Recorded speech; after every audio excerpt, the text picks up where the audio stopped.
Welcome to Beyond the Spot. I'm Melissa Thornley, and today we have with us Jack C. Newell. Jack C. Newell kind of defies description, but I will say he is a filmmaker, he is an educator, and he is an artist. Welcome, Jack. Thanks for having me. Okay, so how did you get into this weird world of acting and filmmaking and public art? What was your sort of gateway drug? Kind of senior year of high school, I was making movies with friends, kind of doing that thing. I was like, I think I would like to do this. And then I went to film school and I really enjoyed it. And so as soon as I graduated, I just kept making films and I haven't stopped. So how do you know when to be behind the camera and when to get in front of the camera? Because you're also an actor. So how do you make the decision? I mean, for Open Tables, which is the feature film that I directed and produced and wrote and also acted in, I did it because in the end I was just like, I think I could do this. Like, I want to do it. I want to try it. Well, it's also like, give yourself all the best lines and all that. Like, write a movie and give yourself the best lines. Yeah. With Open Tables, it premiered at the Chicago International Film Festival, yeah? It didn't premiere there, but it screened there. Yeah. There. We did our first screening on the East Coast. So what was it like doing the festival circuit? It was just kind of weird. It's a weird experience. And plus it's weird that you're like doing this perpetual like self-promotion kind of thing, because that's ultimately, it's kind of an exercise in self-promotion. That's actually a part of the filmmaking process that people don't really talk about. People talk about, writing the script and pre-production and production and post-production. People rarely talk about like the closure part, the selling it, the film festival circuit. It's because there's no answer. There's no one way to do it. Right. And so it's very difficult to talk about, it's very difficult to teach. I also think people feel like if they share that information, they're giving away sacred information. Like if I give this information away, then all of a sudden you're going to know what it takes too. That makes sense. Oh, right. Like sort of like you can't be a part of this club because it's a scarcity mentality. Yes. Yeah. So let's take a second and talk about the documentary that you're in post. It's called How to Build a School in Haiti, and it's a feature-length documentary about the construction of a school in rural Haiti. So it's a pretty good title because it tells you exactly what it's about. It's a longitudinal study of how this school construction in this very poor part of Haiti is impacting the community, but also the characters. And so we started with, before they started even construction, following everyone, and then through the entire construction process, and now post-construction. The school is open now, we're just trying to follow the characters. So that's kind of a bear right now, and that's gonna take a little bit more time. But the one that I'm just about to lock is a documentary called Courses, and it's a portrait of a chef here in town who was doing an underground restaurant out of his apartment in Uptown, and then opened up a real restaurant with his wife, and kind of the trials and tribulations and the ups and downs of that experience. It kind of ends with them, I don't know if I should say the ending. Don't give away the ending. So what's your favorite part of the filmmaking process? What's the best part? I mean, kind of the first idea, I think, or when you have an idea for a movie, like, oh, this could be really good. So for you, what's your discipline for writing? In my brain, I kind of like, okay, I'm gonna write this idea. And in that period of time when I'm writing that idea, I try and be as kind of open as possible to anything. And that can mean like you're sitting in a coffee shop and you see someone do something, or my wife will say something, or someone will say something, and like I'll start just pulling in stuff that just happens, even if it has nothing to do with the film. And then I'll write basically the first 5 or 10 pages by hand, like in screenplay format. And then I'll go, and maybe more, sometimes less, but basically I'll start writing by hand, and then I'll do and actually type it out. And then rewrite it like 75,000 times. That's the process. Like you have to write like what do they call it? Like your first shitty draft. Yep.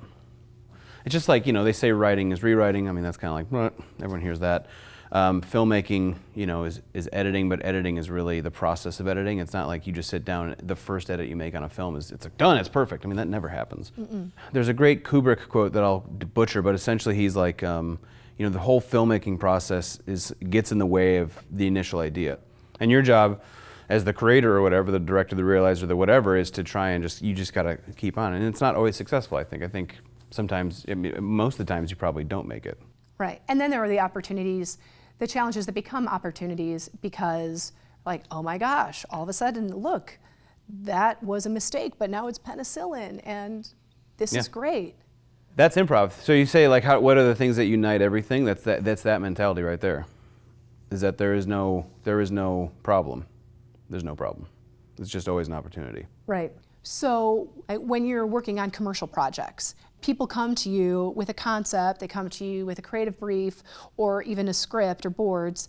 How is it different for you, the process to come up with your treatment and your approach? The commercial thing is fun is because you're always problem solving. I kind of like almost in commercial, like more parameters is sometimes actually better. Part of what I look at when I think about directing is like, I can think visually, I can communicate with actors, I can take ideas and realize them.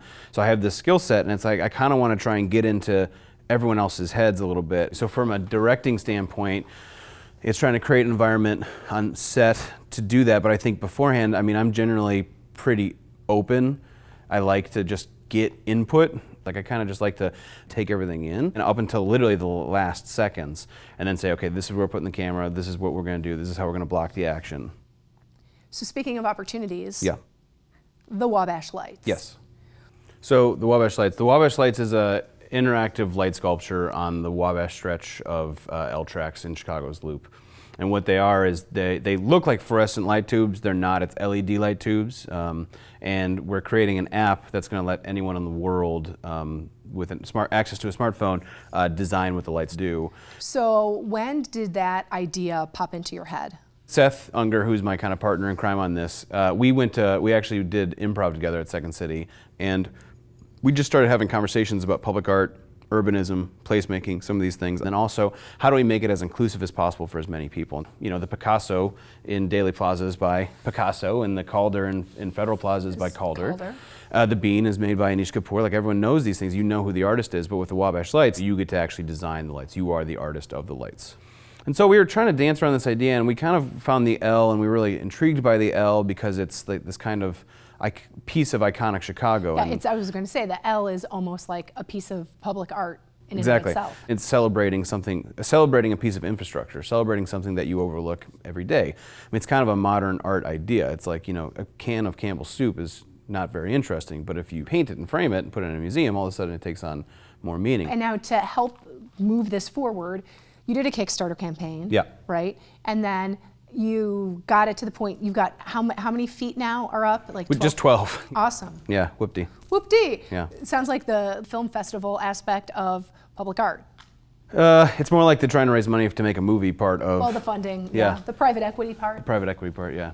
Speaking of Second City, Yes. you are now the program director for the Harold Ramis Film School. Yeah, well, it's super exciting right now because we get to make a film school from scratch that's directed towards comedy. We're doing it slightly differently, though. I mean, part of the comedy thing, part of our approach, I mean, the whole entire improvisational Second City approach is just different. We're teaching like content creators. We're very collaborative because anyone who's made films know that they are like insanely collaborative. Filmmaking is just collaboration. It's the ultimate collaboration. It's not. It's the only art form. I mean, you need everyone else to be able to make a film. Yeah, well, yeah, you're actually creating a tribe Yeah. of filmmakers as opposed to, or you could even say a tribe of content creators as opposed to a class of competitive filmmakers that Right. are trying to beat their classmates to LA. Yeah. Yep. The more movies you make, the better it is for our community. Right. And we should be doing better at supporting. So we're at that time where I get to ask you the 3 questions. So the first question is, where are you from? Yeah, Madison, Wisconsin. Excellent. So where are you going? Ideally, always here in Chicago, but everywhere around the world. And what keeps you going? So what keeps you going is just because, I don't know, I like it, it's fun, you can. It's like, you know, keeps death slightly further away, I guess, which is probably not true, but Probably brings it closer. probably. What would you say to a young filmmaker that wants to get into the industry? So don't be a jerk is the first thing I'd say to film people. Second thing, and I was just like, if I'm going to spend money or spend my time making a shitty movie, I'm going to spend making my shitty movie, not your shitty movie. So if you want to be a director, if you want to be a filmmaker, you just got to get out there. I mean, films are not the most inspiring thing in the world for me personally. I find them most of the time the opposite. I think what's really inspiring is public art or music or theater or travel or food. I mean, it's like these are the things to pull from, and then you make films about them. So it's a combination of make films and live your life. Absolutely. Absolutely. Yeah, 100%. I love this. I've had so much fun with you. Thank you very much. Hopefully you had some fun. I had a little bit of fun. You had a little bit of fun? Yeah. Okay, good.